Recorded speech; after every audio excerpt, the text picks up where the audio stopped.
Good morning. I'm Myra Christopher, and I hold the Kathleen M. Foley Chair in Pain and Palliative Care at the center. It is delightful to be here with you this morning.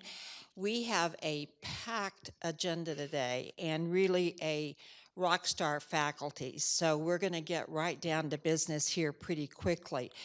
I wanted to say we did not build into the agenda today formal breaks. So if you need to step out of the room for whatever reason, feel perfectly comfortable in doing that. We will have a nice lunch break, but otherwise we will be here and be busy at work.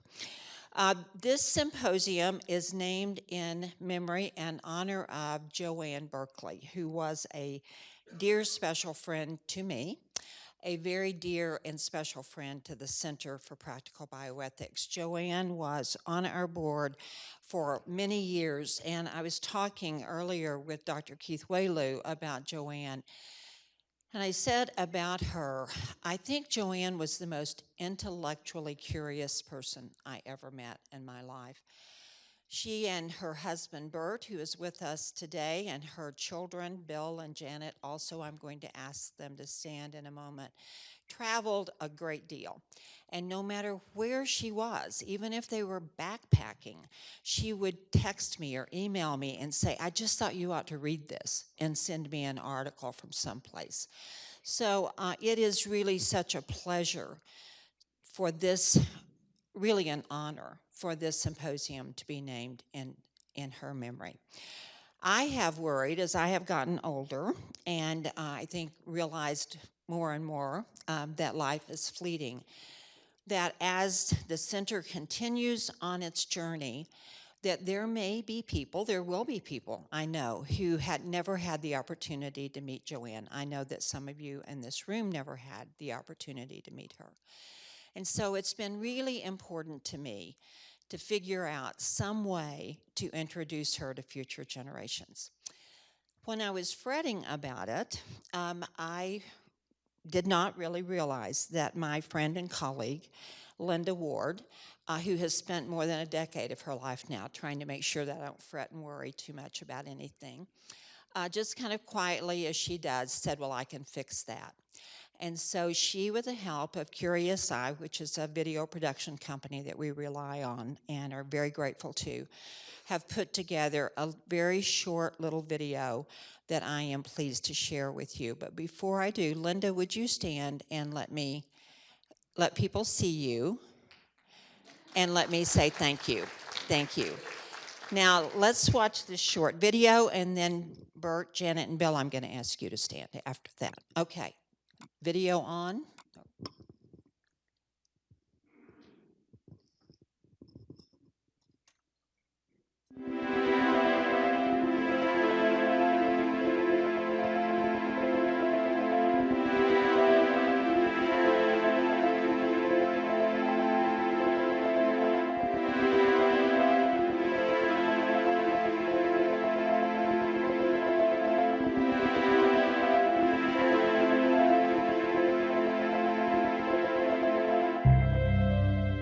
Joan has enabled many causes to be successful. We could start with the Center for Practical Bioethics, where she's been involved for more than 10 years, a chairperson. The center has really survived and thrived because of the good work of volunteers since the very beginning, there's no question. But among the hundreds and probably thousands of people who have made significant volunteer commitments to the center, Joan really stands out among that group of people. When I first joined the Bioethics Center, I was very impressed with the qualities of leadership that were apparent there, including, of course, Joan. Joan cares about people, and she has brought a passion for good quality of life for whomever we're discussing or whatever organization it's a part of. Joan is incredibly loyal to individuals and organizations. She's a wonderful leader. She listens as well as speaks. I think of words like hardworking, commitment, dedication, and passion. It would be important for the next generation of young people in this community to look at what she has done and is doing as inspiration for them to come along and get involved. And as long as we can give people hope, there is a chance that they are going to be better than they are. And she has her fingerprints right there.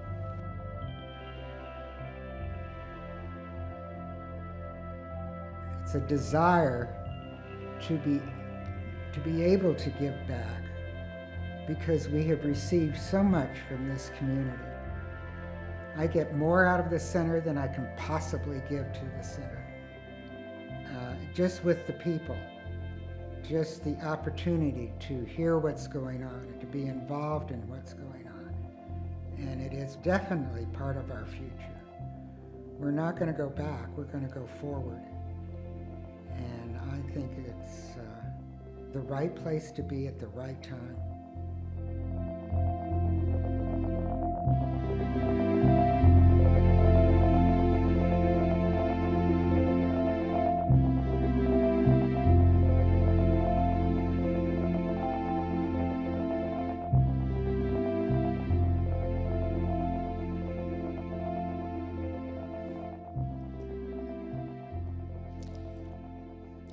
Bert, Janet, Bill, will you please stand?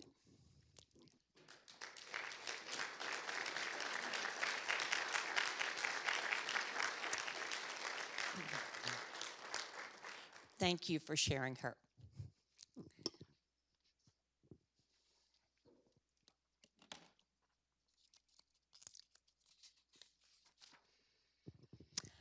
Okay, so I'm going to give an overview of chronic pain, which is absolutely my favorite subject to talk about. Those of you who were with us last night saw what we call a little factoid video at the very beginning of the evening, where some of these facts were splashed across the screen. But we know that at least 100 million Americans live with chronic pain. And we care deeply about those folks. Joanne cared deeply about those people. So when my colleague Richard Payne and I were invited to serve on the IOM committee, we were delighted to finally be part of a group, or to be part of a group that was finally going to define the scope and the impact of this problem. When the results were finally published, Joan Berkley, who also lived with chronic pain, was as stunned as were all the rest of us. We know that more people live with chronic pain than those who live with heart disease, cancer, and diabetes combined. We talk about the cost of this problem frequently. In humanistic cost, it's impossible to measure the impact. In economic terms, when combining the cost of treatment and loss of productivity, the IOM report is that $560 to $635 billion annually are spent on this issue. The World Health Organization has said that chronic pain is the #1 public health issue in the United States. Now, since the mid to late 80s, we have known that a comprehensive approach to this complex problem, in the IOM report we referred to it as a bio-psychosocial approach, marked very much in line with what you had said about the human being being a complex being that includes mind, body, and spirit. It's called many things. People talk about it as an integrated approach, an integrative approach, a multimodal approach, a comprehensive, and so forth. But I think what we mean by all of those terms is a model of care that is deeply rooted in the values and the goals of the person who is living with this problem. The IOM report also pointed out that although there's a paucity of data about this issue from every aspect, We know a lot more than that which we act on. There's a big gap between what we know now and what we actually do. So, one of our very special guests today is Dr. Kathy Foley. She received the Vision to Action Award last night at our dinner, just as Joanne had done some years before. And I mentioned on Wednesday evening at another event that one of the first times I ever heard Kathy speak, she was talking about some research that had been done with oncologists who in general, I think, well, I know, really care about managing pain and really, and in many instances, I think do a better job than many others, and in many instances, I think do a good job. But Kathy was talking about some research that had, I believe, surveyed like 8,000 oncologists, and they had been asked, so how well do you think you treat pain for your patients? And they thought they did quite well. And then they had been asked, so what do you know about the management of chronic pain? And they didn't do quite so well. Now, I laughed and said, I will always remember Kathy referring to it as the ignorance versus arrogance problem. Now, as a layperson, I could never say that. But as an internationally respected and known palliative care and pain specialist, Kathy Foley certainly could say it. IOM committee made 16 recommendations. I won't go through all of those. I will give you the summary statement. What we need is a cultural transformation in the way pain is perceived, judged, and treated. Now, we prioritized those 16 recommendations, and we gave the highest priority the development of a national population health strategy focused on this issue. And we ask that it be completed by the end of 2012, which was 18 months from the time the report was published. We thought that was plenty of time to pull together a strategic plan, really. Unfortunately, that plan, I say unfortunately, I guess the good news is the plan is done. The bad news is the plan has just in the last few weeks been posted in the Federal Register. So I think we have a slide. I don't use slides, but I did ask that we have a slide that would give all of you information about this National Pain Strategy Report. Until May 20th, so we have 2+ weeks now, anyone in this country is welcome to, and all are encouraged to go online and look at this report. Well, I thought we had a slide. Maybe we don't. If we don't, we'll get one before the day is over. But go online, look at the report. It's only, I think, 43 pages without the appendices, so it's not a burdensome read. Clay is telling me now it's up there. Okay, thank you, Clay. So please do go and comment. Share your thoughts, whether you are a clinician, a person living with pain, a nurse, a doctor, social worker, historian. We greatly need your input.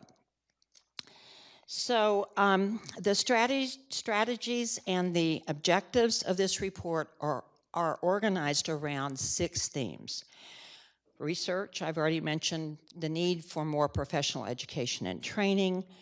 Disparities must be addressed across healthcare delivery, not just around chronic pain, but we must, in fact, treat all people in the same way. Changes in clinical services are required. Prescriptions and nerve blocks and surgeries may be important, but it is also true that diet and exercise, behavioral health counseling, acupuncture, massage, there are many other approaches that we must include as we address this very complex issue. Now, sometimes people will say to us at the center, well, this is just a clinical problem. Why are you in this? Why are you meddling in this? And in fact, we believe strongly as the IOM report states in its guiding principles, that there is a moral imperative to address this issue, and that all those in the healing professions are ethically obligated to treat pain to the fullest extent of their capacity. And when their patient's needs exceed their capacity, then refer them to another, get them to the right place. So that's what we're going to talk about today. And we have a lot of work to get from where we are to where we want to be. We know that the number one reason that people seek medical assistance is pain. But we also know that the average person living with chronic pain sees 7 to 8 physicians over a 4-year period before he or she gets relief. So, big problem for many, many people. Complex problem, important problem.